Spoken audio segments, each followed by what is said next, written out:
ഇപ്പോൾ ഞാൻ പറയുകയാണെങ്കിൽ എന്താണ് നിങ്ങൾ എക്സാം എഴുതി തുടങ്ങുമ്പം ഒരു ക്വസ്റ്റ്യൻ കാണുമ്പോൾ അതിന്റെ മുകളിൽ അങ്ങോട്ട് ഇരുന്ന് പോകാൻ പാടില്ല. അപ്പം ഒരു ക്വസ്റ്റ്യൻ നോക്കിയിട്ട് കിട്ടുന്നില്ല എന്നുണ്ടെങ്കിൽ അപ്പം സ്കിപ്പ് അടിച്ചു പോവുക. ഒരു റൗണ്ട് മൊത്തം നമ്മൾ എന്ത് ചെയ്യുക, ക്വസ്റ്റ്യൻ നോക്കുമ്പോൾ ഈസി ക്വസ്റ്റ്യൻസ് അപ്പം ചെയ്തു പോവുക. അങ്ങനെ ഒരു 2, 3 റൗണ്ട് ആക്കി മാറ്റുക. മീൻസ് കുറച്ച് ഈസി ഉള്ള ക്വസ്റ്റ്യൻ ആദ്യം ചെയ്യുക. പിന്നെ ഒരു റൗണ്ട് ആദ്യം തുടങ്ങുമ്പോൾ കുറച്ചൊന്ന് ടൈം കൊടുത്ത് എഴുതാൻ പറ്റുന്ന ക്വസ്റ്റ്യൻസ് ചെയ്യുക. പിന്നെ ഒരു തേർഡ് റൗണ്ടിൽ നമ്മൾ എന്ത് ചെയ്യുക, കുറച്ച് നല്ല ഹാർഡ് ക്വസ്റ്റ്യൻ ചെയ്യാനുള്ള ടൈം കൊടുക്കുക.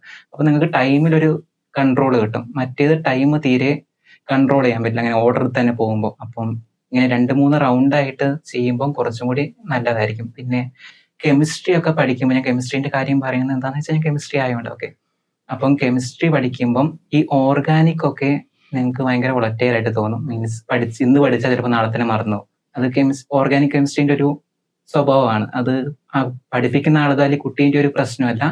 അത് പഠിച്ചു കഴിഞ്ഞാൽ പെട്ടെന്ന് മറന്നു. അപ്പം ദിവസം പഠിക്കുമ്പോൾ ഈ 20 ദിവസമാണെങ്കിൽ ഒരു അരമണിക്കൂർ വെച്ചിട്ട് കെമിസ്ട്രിയിലെ നെയിം റിയാക്ഷനുകളൊക്കെ ഒന്ന് അരമണിക്കൂർ വെച്ച് എല്ലാ ദിവസവും റിവൈസ് ചെയ്യാൻ നോക്കുക.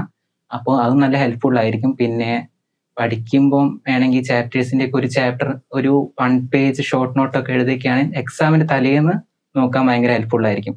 മറ്റേത് ഒരു തലേന്ന് എല്ലാ ചാപ്റ്ററും മറച്ചു നോക്കാന്ന് പറഞ്ഞാൽ ഭയങ്കര ബുദ്ധിമുട്ടായിരിക്കും. അപ്പം ഒരു ചാപ്റ്ററിൽ സ്വന്തം കയ്യിൽ എഴുതിയാണെങ്കിൽ അത്രയും നല്ലത്. അപ്പം അത്രയും കൂടി കുറച്ചും കൂടി നന്നായിട്ട് നോക്കാൻ പറ്റും.